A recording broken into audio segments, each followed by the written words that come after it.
What's up, everybody? My name is Daniel Unmanageable, and this is Hard Knocks Talks. Tonight's live production is brought to you in part by Prairie Sky Recovery Center, the Elizabeth Fry Society of Saskatchewan, the Community Addictions Peer Support Association, Stronger Together Canada peer-led support groups by Moms Stop the Harm, the Canadian Research Initiative in Substance Misuse, Quebec Atlantic Node, and Carter's Counseling. Tonight's guest, person in recovery and Masters in Addiction Studies, Jamie Miley from Saskatoon, Saskatchewan, is here to share his journey with us and what he is working towards to bring more addictions treatment resources to our province. And we are going to meet him right after this.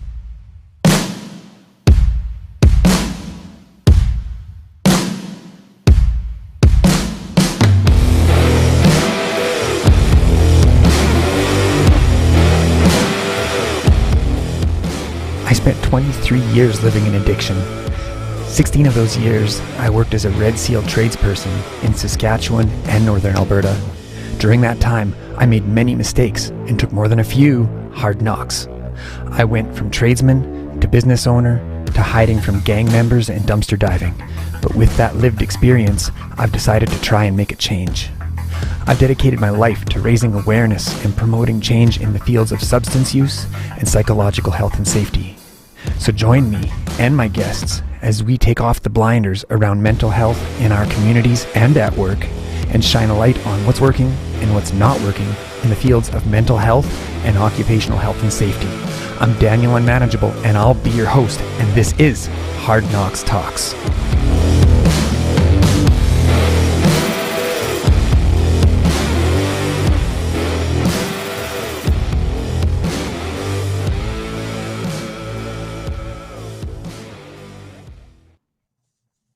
Okay, let's bring in Jamie. What's going on, Jamie? Good evening, Danny. How are you? I'm doing well. How are you? I'm good. Thanks for having me. Oh, thanks for being here on such short notice. We had a last minute cancellation today. The person that was supposed to be here, his mother fell extremely ill. So prayers for him, and I appreciate you sharing the space. Is there not at all. Is there anything that you'd like to say before we dive in tonight? No, I just hope everybody, thank you for everybody that's here. Thank you for inviting me, Dan. And if I'm able to assist in any way with my story or anything that I may know, and I know but a little, I'll call that a win. Let's call that a win. Right on, man. Let's jump in.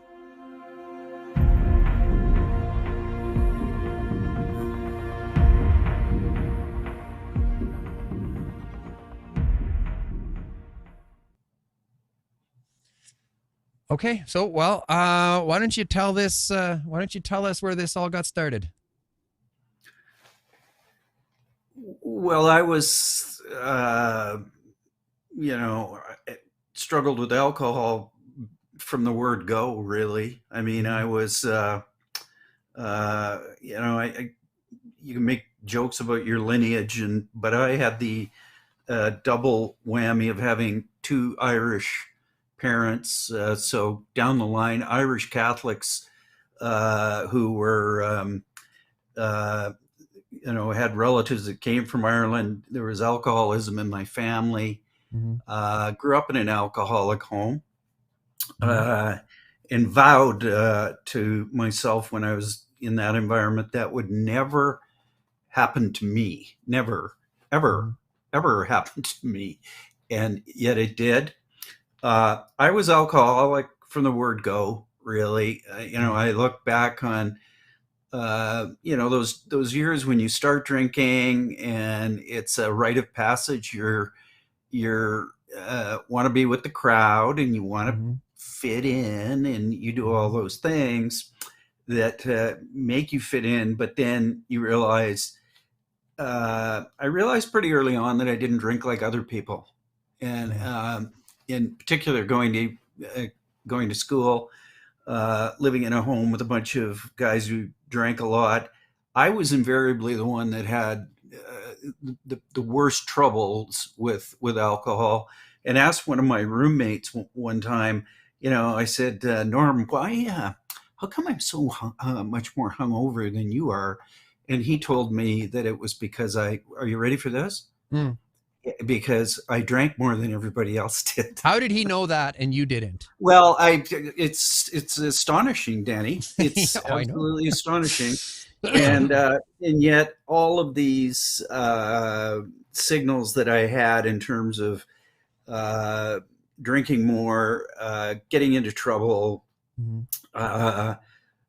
driving issues, losing license, those kinds of things, all of these touch points were, there, but I took that away and I just said, you know what, I'm still different, and this might be a problem that afflicts somebody else, but God knows it doesn't afflict me. So let's go back for a minute though here. Your dad was a war vet, correct? He was. And he struggled with PTSD. Now, was that diagnosed or was this found out later down the road? And how did that affect you? Well, he was, he was a navigator on a Lancaster bomber crew, and got his ass shot off. And, I can't imagine, he was 21 years of age when that happened. And then came back and struggled, no, and answer your question, never formally diagnosed. I believe that they thought he, in the vernacular of that time, it was shell shock or battle fatigue was another word that was used. But he struggled terribly, really, and the mechanisms that were used to treat him in those days were benzodiazepines, right? And that was something that he had to live with. My mom drank, and it was, I saw that firsthand, that it was a progressive disease then. And she had multiple other health issues on top of it. So I think that may have contributed to her, seeking relief from an external source. And her external source at that time was alcohol. So yeah, I saw it.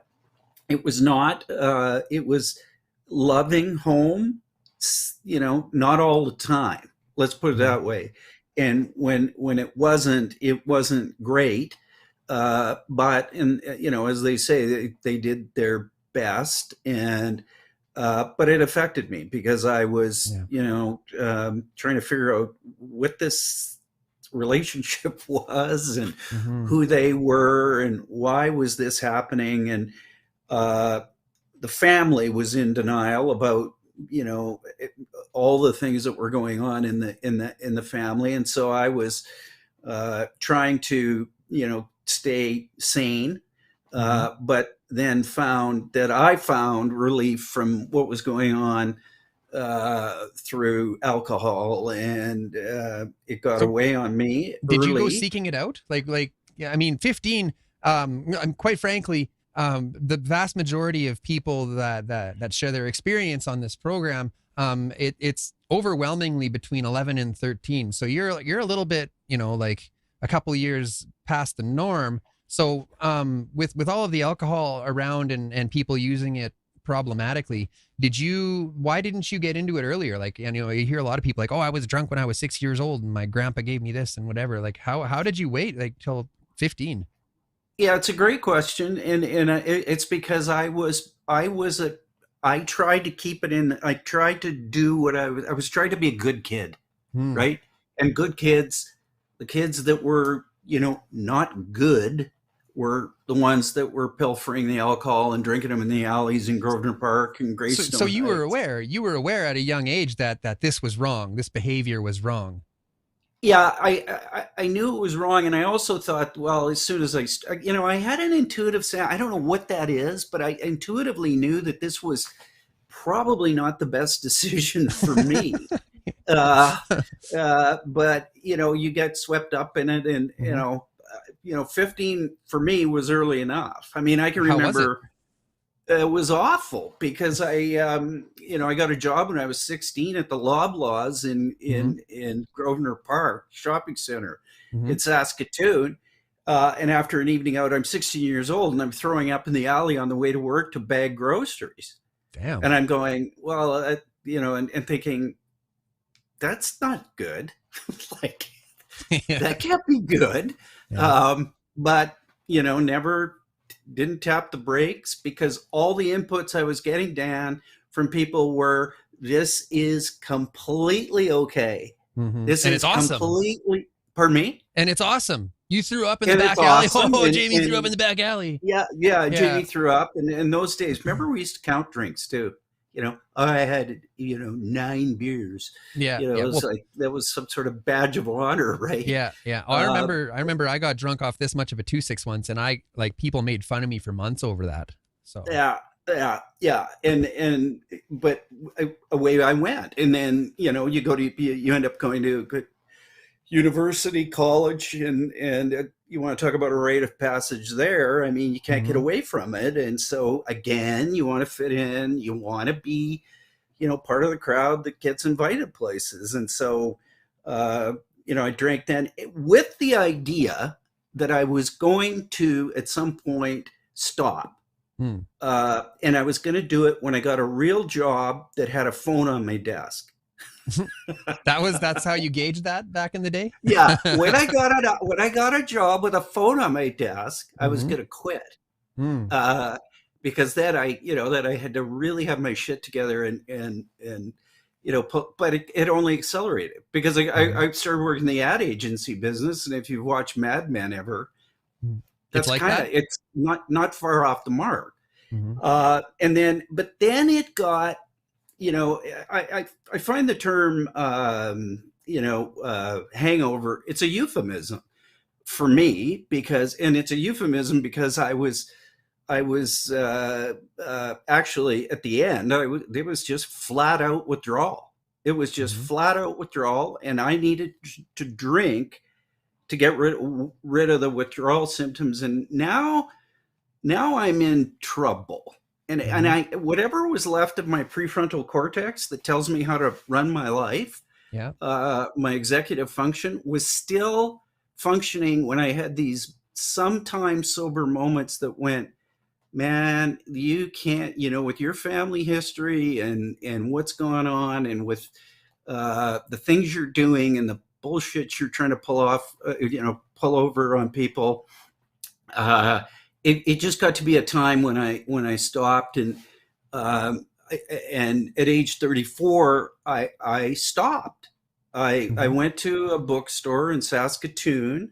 I got a book. It was called a recovery book.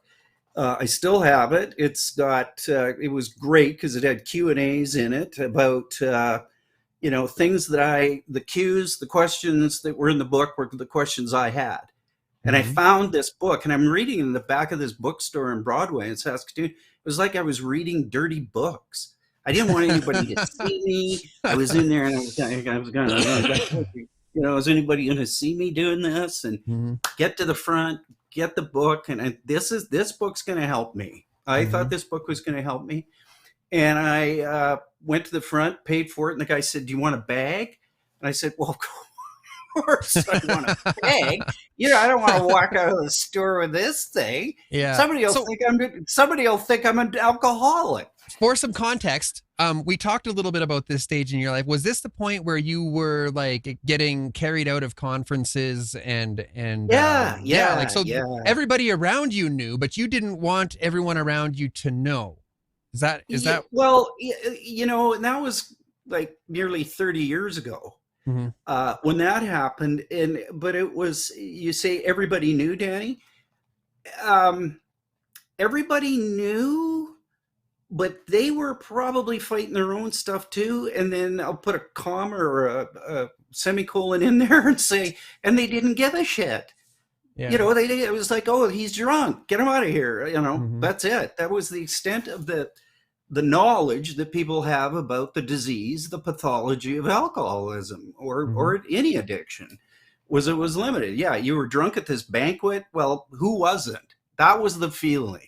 Again, nobody coming up to me and going, you know what I'm seeing in you is problematic. It's Jamie. Like Jamie, like don't, pull out of this tailspin. Nobody said that. For whatever reason, I'm not going to say why they didn't say it, but we just had a low threshold and a low understanding of what somebody with the disease I have, was exhibiting, and what people were willing to say. Mm-hmm. Then I started to hear it from obviously I heard it from my wife. There was no hiding that. But after I bought this book, I decided I would get sober on my own. But that was so typical of me, though. There's an arrogance in that decision that, you people, who's ever out there watching, you can go into the church basements, you can read this literature that I'm not really sure about because there's some references in there about God or something, and not me. I'm this thing, and I'm gonna saw this thing off on my own.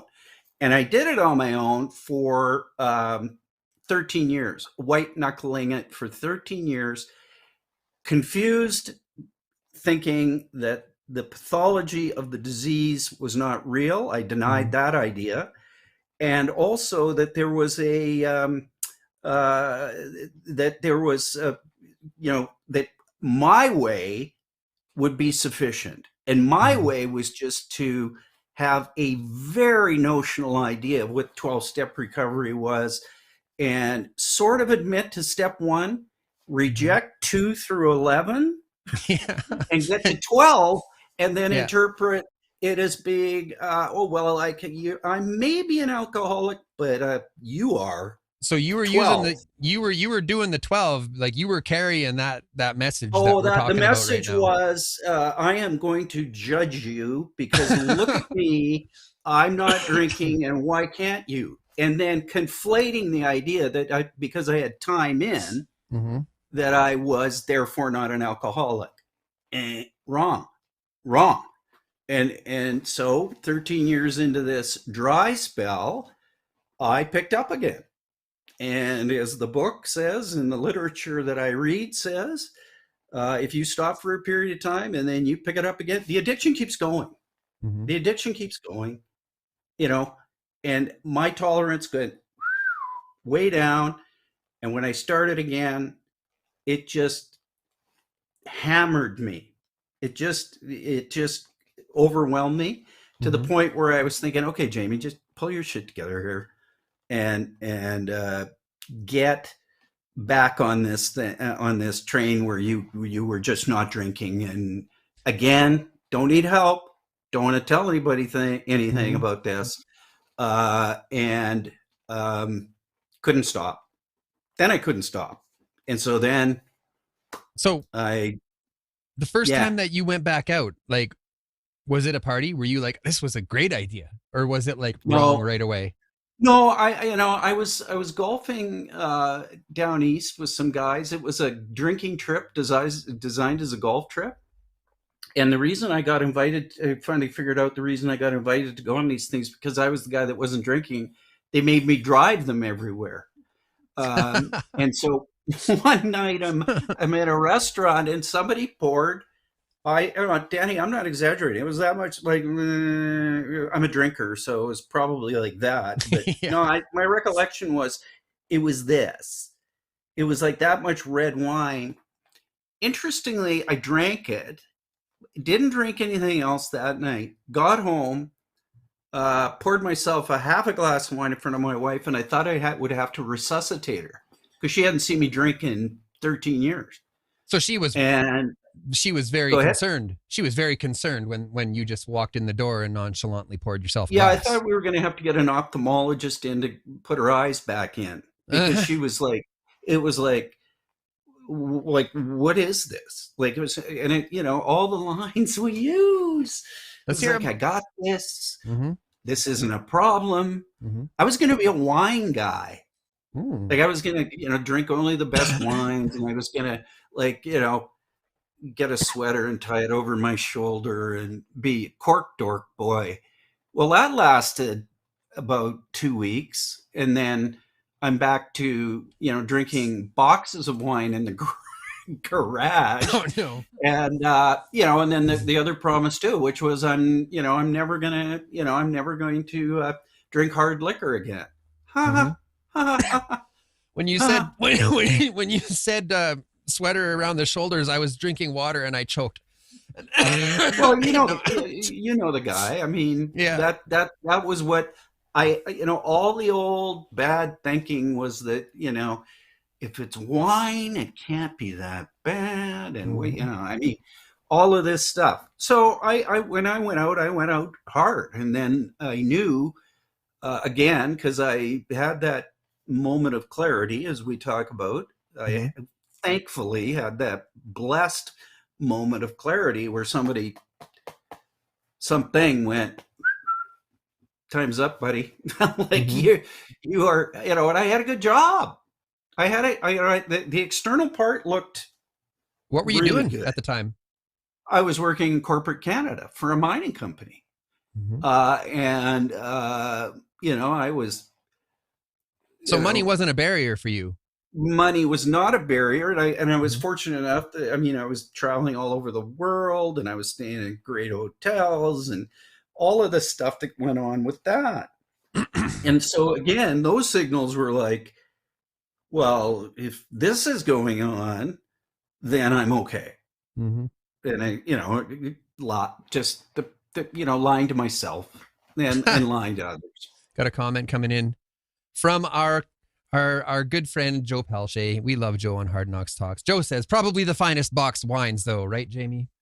Oh yeah, no. But if Joe knows, then you drink the box wine. The reason you drink the box wine is because nobody knows how much you drank the night before. You can't see the level.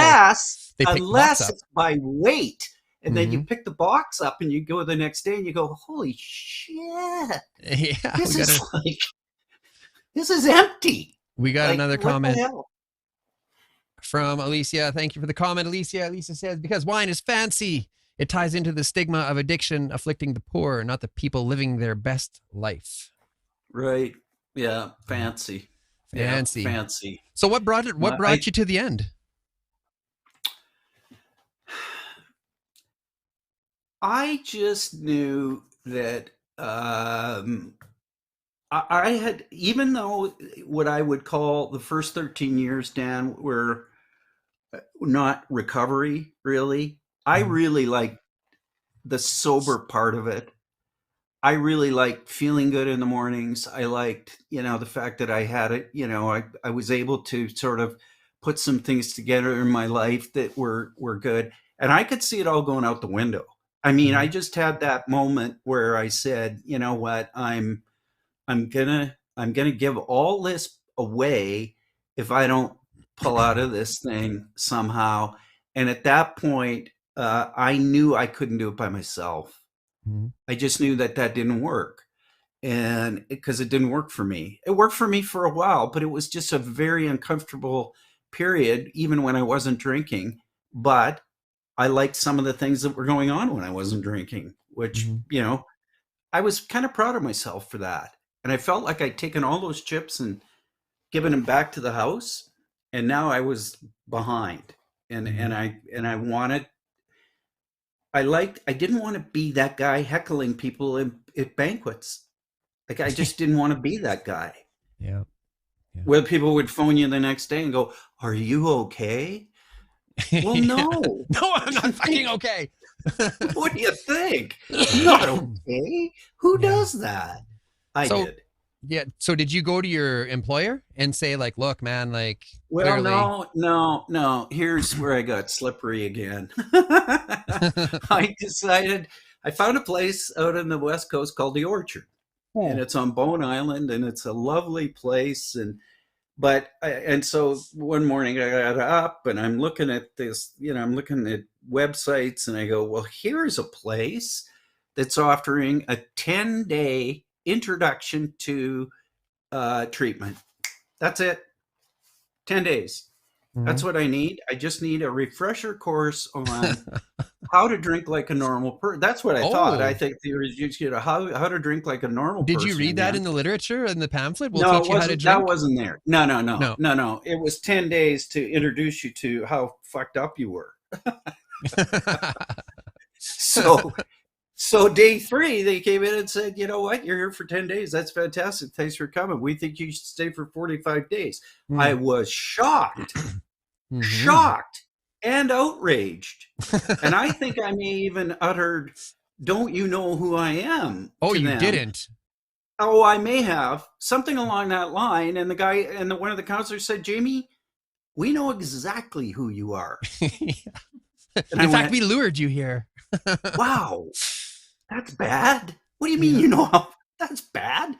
I don't want to be that guy. Anyway, I stayed for the entire 45 days, but on day whatever, I am supposedly just away for a week from work. And I had to phone my employer on a Saturday, and I got her, my boss, lovely woman, saved my life. I get a little choked by this because when I phoned her and I said, guess what? Here I am, and I'm not coming to work for a while. She said, have them send me the bill. How lucky is that? We need more of that in this country. Yeah. You know, and yeah, and you know, and then, you know, the company stood by me, and if there's some advocacy I'm doing with companies, it's around that whole idea that people are worth saving, and you know, really worth saving, and you know what, Danny, if it had been 1955, I'd have just been fired. I'd have just gotten fired, and that would have been, you know, a whole different story.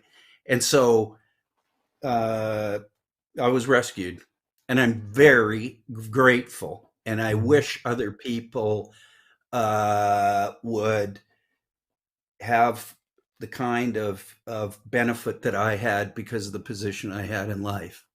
And I know everybody doesn't. And that's a shame. Yeah. So, what was it like going back? Like after you, let's talk about getting out of treatment. So I know, like, when I went in, I didn't really want to go in, and then halfway through, I didn't want to leave. What was that like for 100%. you? 100%. Yeah. Same thing. Yeah. And which was weird because, I mean, there were times when you're, you know, I mean, you're in there and you're like, there's drama going on over here sometimes. People are getting kicked out. Don't get involved in that drama. Don't get I'm trying to, you know, so I was like pretty studious. I do my work and, but then what dawned on me, you know, when I got to this place, a woman came up to me and introduced herself and said that she was a meth addict from East Hastings in Vancouver. And I'm going, what the hell? Like, where are the alcoholics here? Like, I mean, I need to have a word with the person that's running this place. Can I have a word with? I need to have a word with somebody who's in charge here because I am talking to a meth addict, and I bet she doesn't even drink box wine. She doesn't drink box wine, but that's just, you know, the and then by the end, I love those people. They just, you know, we were all just, you know, pulling the oars in the boat, trying to get to where we want to go. And we were all going in the same direction. Thankfully, some of us made it, and I know some haven't. And, so when I got out, you know, at that point I'd been through the ringer and gotten out, and I thought, you know, why not for once just do what you're told? Try that. And they told me to go to meetings. They told me to get a sponsor. They told me to read the literature. They told me to do other things. And I did it. And you know, it's worked for me. It's worked for me, thankfully. But it was a huge, I had to get off of the purge and think that I knew it, because I was like a center fielder running around out there going, I got it. I got it. And What the do you mean the ball would hit me purge? right in the- What's that? What do you mean the purge? The perch. The Perch. perch of the Oh, I'm tree. I was sorry. up in the perch, not I perch. misheard you. Yes. Yeah. That's fine. It's Yeah. fine. So we've You got a want me to talk question. louder? No. It's fine. It was never mind. Don't worry about it.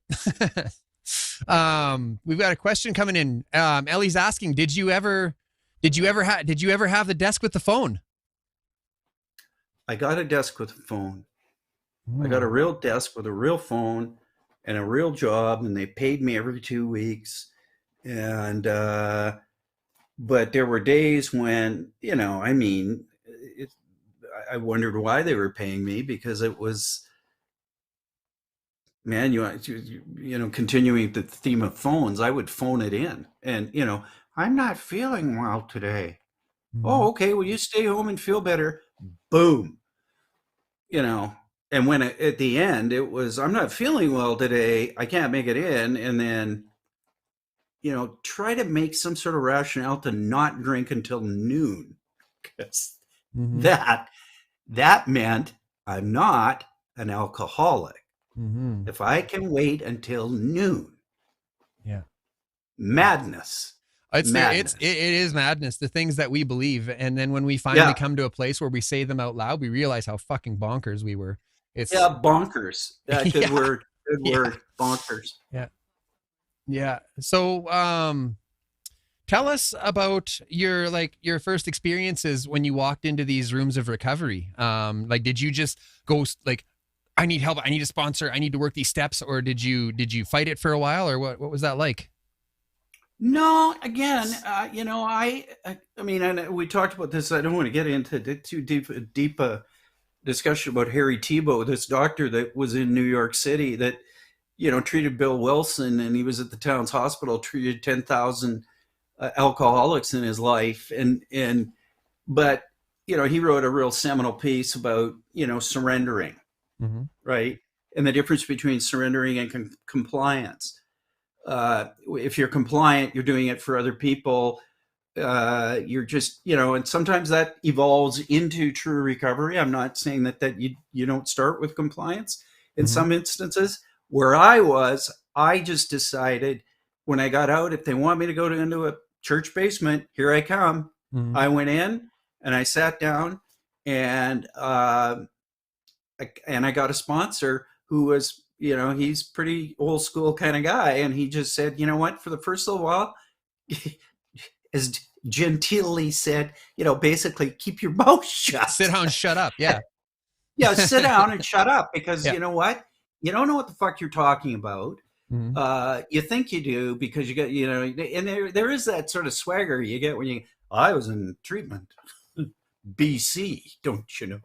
And the fancy. So, and so listen to me, and no, and I mean, I've got a few years in now, and I don't, I still, we learn through here, not through here, here, and when I'm listening, there's some remarkable things said by people who are remarkable, and when I'm talking too much, maybe like tonight, then I'm not hearing the other messages, and that's been incredibly helpful to me. So what was the most challenging part when you were working your way through the program? What was the first stumbling blocks that you had to make peace with in order to move forward?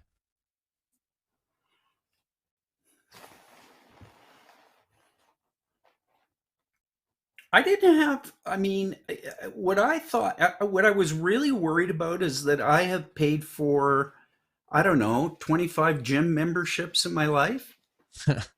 Yeah. And I thought, is this going to be another gym membership thing? Am I going to start and stop? So I don't know if I'm answering your question, but I just decided again that, just go. So that wasn't an obstacle. Well, you mentioned Yeah, you mentioned Go that ahead. you stumbled on step 2. Oh, thank you. Got you, Yeah. brother. Got you. Yeah. Thank you. Bring the net out. The flying Walenda.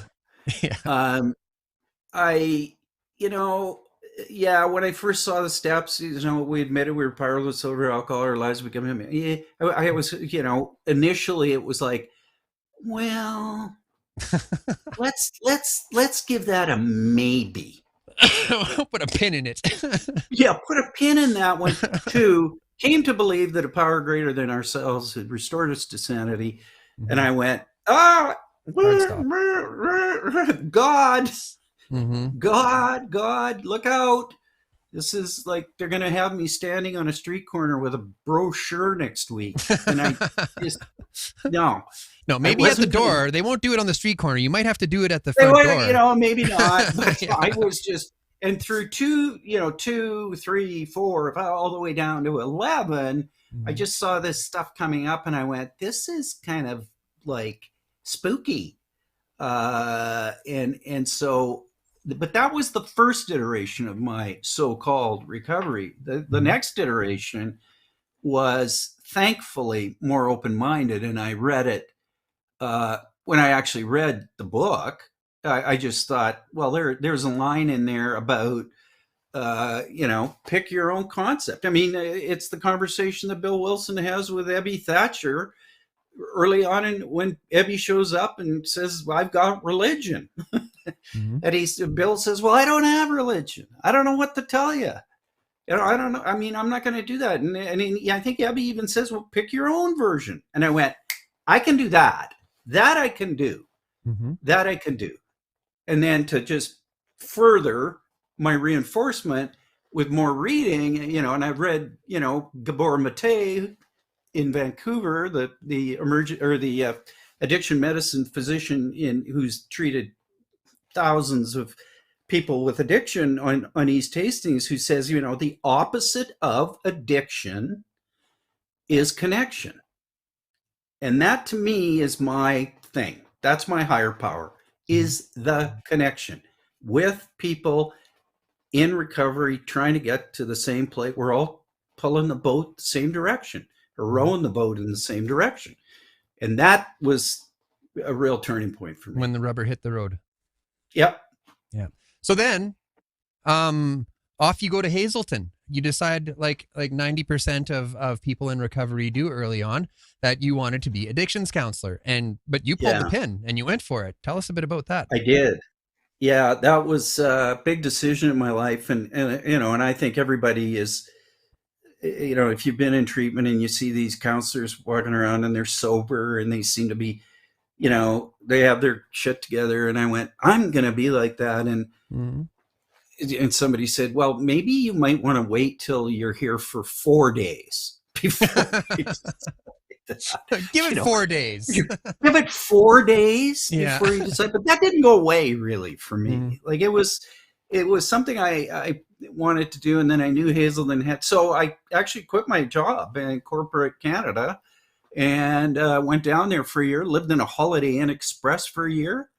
Don't Sounds do that expensive. because I got a deal, but what I liked was that it was the breakfast was free until you eat the breakfast there for about 2 weeks, and then you decide, well, that's not gonna Sick of that. work. Yeah. Gonna work. And so and that was a 1 year, learning educational experience. Practicum. I had 3 different practicums, learned a ton about it, and came back and still practicing, not my full-time gig, but still see people. And that was a huge move, and taught me a lot about what they call the Minnesota model of treatment, which is the holistic approach to treatment, medically assisted treatment for addicts and alcoholics, which envelops medicine, psychology, and aftercare, if I can put it that way. And within that, within a team, that when you're in a place like Hazelton, and why it's very expensive is you get a psychiatrist, an American Society of Addiction Medicine psychiatrist. You get a PhD level psychologist. You get an addiction counselor, master's level addiction counselor. You get spiritual advisors. You get nutrition. I mean, they throw the vault at the addict, and they give them the best chance. And that model has been replicated. Hazelden Betty Ford isn't the only place that does it, but they started it, and it's the most, in my opinion, it's the most effective treatment modality, because if you only go after the medical piece and don't get to the core co-occurring issues with an addict, like something's going on there. You're using for a reason. What is the reason? Let's try and get that figured out to the extent that you can get some help for it. And then aftercare, so that people aren't left out there dangling on their own and coming out of 28-day treatment facilities with right back into the fire. List. Yeah, with an NA list or an AA list, and saying, good luck. Don't get high. Don't get high, and because it's bad. Yeah. It's bad. So why aren't we seeing this Minnesota model, if it exists, in fact, why aren't we seeing it in Saskatchewan? That's a good question. I just think that a lot of, we're maybe, catching up, and we need to increase it. There is the when you have publicly funded Medicare, governments tend to be, very, sometimes not, but most of the time, careful with money. So it becomes a question of money. But the problem with not treating it, not treating it as a chronic medical condition for what it is, and keep hurtling back into an acute care model where you give 28 days, like a hospital stay, is that it doesn't work, but it's cheaper, right? So is it? There is the question. Is it? Pardon? Is it though? No, excuse me. I'm going to walk that back immediately, because the costs to society, if that's where you're going, Danny, 100% agree. The cost of investment in a human being with the proper treatment, turning them back into, functioning, happy people, productive, fulfilled people, is enormous, because people get their lives back. And when they get their lives back, they tend to get jobs back. And when they get their jobs back, they tend to pay taxes. Governments like that. And buy houses and cars and like contribute to society in meaningful ways, other than coming out of a treatment center. And some people can do it. They can just go to treatment for their 28 days and be fine. Some people don't even go to treatment. My love, Donna, she didn't go to detox or treatment or anything. And she's over 4 years in recovery now. Look at her. No, I agreed. But, and good for her. Good for you, Donna. Yeah. I mean, and I do know people who have definitely gotten sober and stayed sober without it.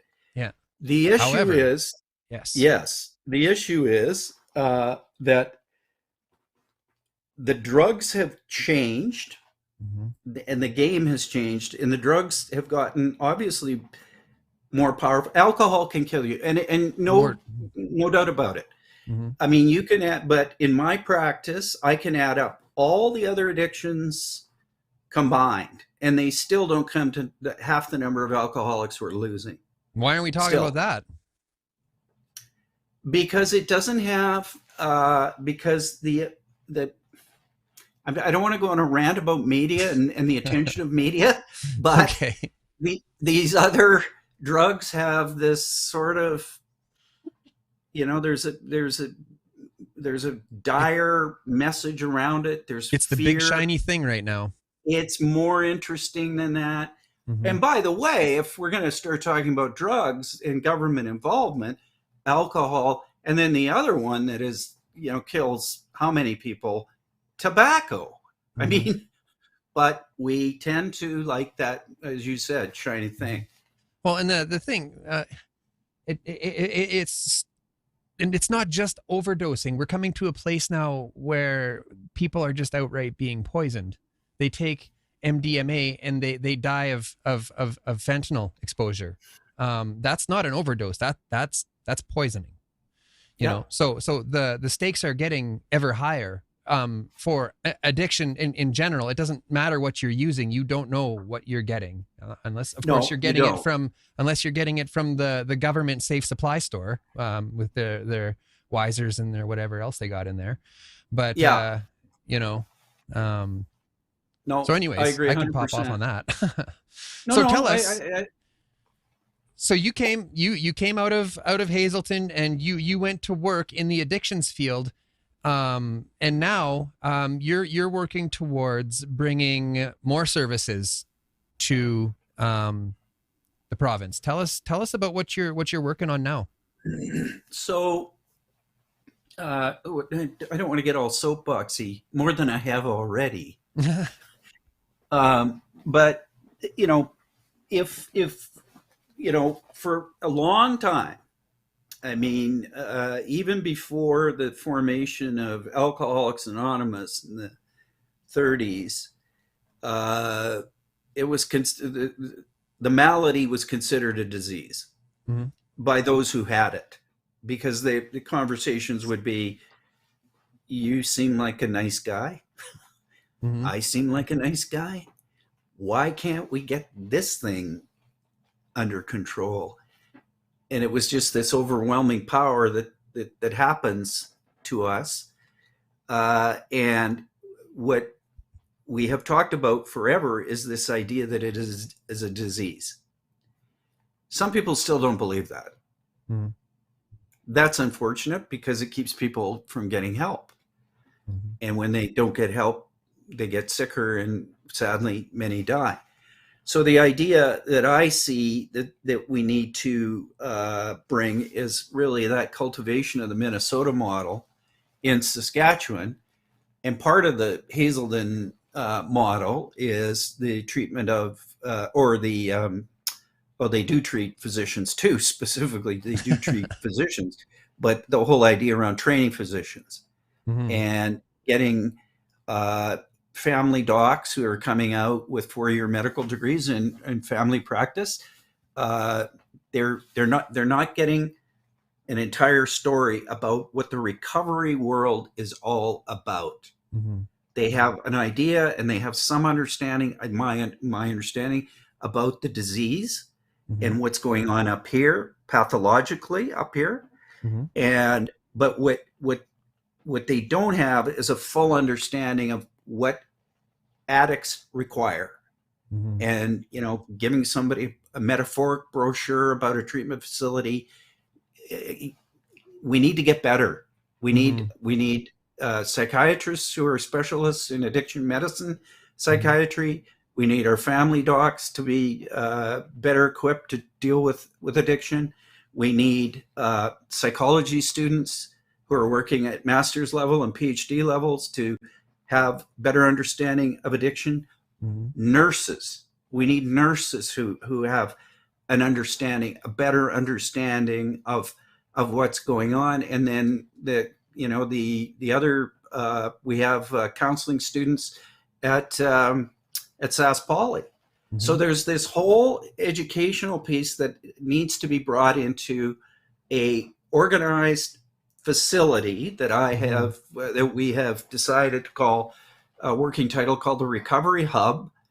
That would be part of it. The centerpiece would be an actual treatment facility, 40-bed treatment facility, and then an ongoing aftercare place for meetings, seminars, healing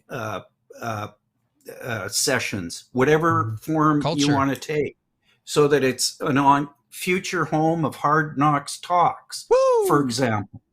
Calm down now. We can talk about that. Rent's cheap. The rent is cheap. But just this whole idea and lastly is an educational piece, an educational component to really amp up the language around recovery for people in this province, because it's not just Jamie, oh, you were drunk at the banquet. Jamie had too much to drink. I want people to go, maybe Jamie needs help. Yeah. How do we handle that? How do we I was- approach that? I was talking some time ago. I had a man on the show by the name of Rob Tenge. I don't know if you've heard the name before or not. No, I haven't. Chief medical officer of the Newley Institute in Calgary. And he said, and he quoted someone else, and I can't remember that other person's name, but he said, imagine a world where it was easier to get help than it was to get high. Beautiful. Mm-hmm. Yeah. I mean, and for me, we talked about this earlier, that when a counselor said to me at the Orchard, you're not a bad person that needs to be good, you're a sick person that needs to get well. Mm-hmm. I'd never heard that, mm-hmm. because I went in there with this bag over my shoulder full of all of this guilt and all of this shame that just continually put me behind the proverbial 8-ball, and I was, using to not think about that shit, mm-hmm. right? And that it's okay to say, hand up. Yeah, I've got this problem. And you know what? We know what to do. We have the resources. We can give you that help. Now, you have to take it. Yeah. You have to take that help, because we're not going to keep sending life rafts out there. Well, and that's the thing about us people who struggle with substances. We're a bit of an impulsive bunch. When we want help, when we're like, oh, okay, I have my 8 seconds of clarity, I need help right now. And we need to know that phone number, and we need to be like, I need help, and someone say, okay, come on down. One of the great speakers I ever heard, Danny, when I was in treatment, he was in recovery, lovely guy. I'll never forget the story. His sister found him underneath the Center Street Bridge in Calgary, and he had his rig in his arm. That's where she found him. He was tied up, needle in, mm-hmm. and she said, Billy, come on, let's get you some help. And he said, I can't right now. I'm really busy. Well, I mean, he wasn't wrong, but yeah. Yeah, no, he was busy. He was busy, but busy dying. It's just if the help arrives, all I can do. I mean, when I'm with people and and I'm trying to convince them to do something, let's do something. You get a lot of denial and a lot of excuse sometimes. But what I always try to say is that if you drop the rock, it's invariably going to get better. Mm-hmm. And all I can say is trust me. Mm-hmm. All I can say is trust me. And then if you don't trust me, let's introduce you to some other people that you may trust more than me. Mm-hmm. So, if somebody was watching tonight and they wanted to help make this recovery hub a reality, is there any way that our viewership can somehow get behind you? Yeah, reach out to me. I'm on Facebook. Send me a request if I know you. Just send me a note. Send me a request, or find me. Jamie Miley at iCloud.com, and I'd be happy we can put your email in the chat after if you want. Thank you. Yeah. Got you, buddy. We got a couple of comments coming in here. We got Brenda. Thank you for the comment, Brenda, saying liquor stores being open are essential services when everything else is locked down due to pandemic. That would have been Brenda. Brenda's a skeptic. Yes, that would have been a goddamn shit show. If they would have closed those liquor stores, that would have been a shit show. So I'm a little bit on the fence about that. Some people are, oh, well, it's still open. Yeah, it would be bad if those were closed, like it or not. Whether I'm right or not, who's to say? I don't know. What do you think, Jamie? It highlights the muddled thinking of some drugs being okay and some drugs not being okay. Mm-hmm. And if we're going to sustain supply for alcoholics, and that's not the only people that buy at liquor stores, please, I understand that. But if we're going to have a safe, regulated, profitable supply for alcoholics and then deny the same, say, predictable supply for other drugs, then people are, not looking at the addiction as a disease. And I'm sorry I keep going on about that, but you're trying to bring a morality discussion into something that doesn't need it. Got another comment from my dear friend Terry. Terry, nice to see you this evening. Terry says, yes, this is incredible. Conversations that need to become mainstream. Hi, Jamie and Dan and Donna. Hello, Terry. Thank you for commenting. Thank you, Terry. And we've got Deanna Lynn saying, yes, thank you for sharing, Jamie. And thanks, Deanna Lynn. Brenda saying, exactly, thank you for that, Jamie. I might get an earful from Brenda later. So, anyways. I told you what the key is with Brenda. Gibson's Fish and Chips. It's Gibson's Fish and Chips. Everybody who knows Brenda knows that. And if you don't know that, you don't know once Brenda. You do that, then all will be right with the world. Is there anything you want to leave us with tonight? No, the except for thank you for having me. It was great. I haven't told the story in a while, and it's always good to tell it. And that as has been said by others, and probably better than me, but people do recover from this, and and the idea that you don't have to fight this alone is so critical to a person getting help and getting recovery and getting their lives back. And there's all kinds of people that can help, and seek those places out. If you're not in a place where you're financially able to go to treatment, or you're on a waiting list, please go to meetings. Just and listen, just listen, and make some friends and get some phone numbers, and that may ride you through for a little while, and then it might not work in the long term. But also, don't just rely on that. Have a candid conversation with your physician, because even though they may not know as much as you wish they knew, they can help too. Awesome. Okay, Jamie. Well, thank you so much for your time. Thank you so much for sharing your story, your wisdom. We will let you go. Take care, my friend. Thank you so much. Thank you, everybody.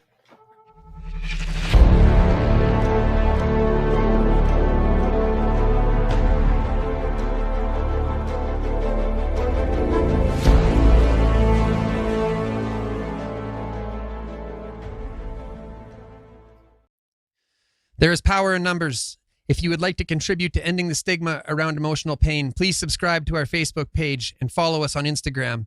Find us on all audio platforms. Like and comment your thoughts on our posts.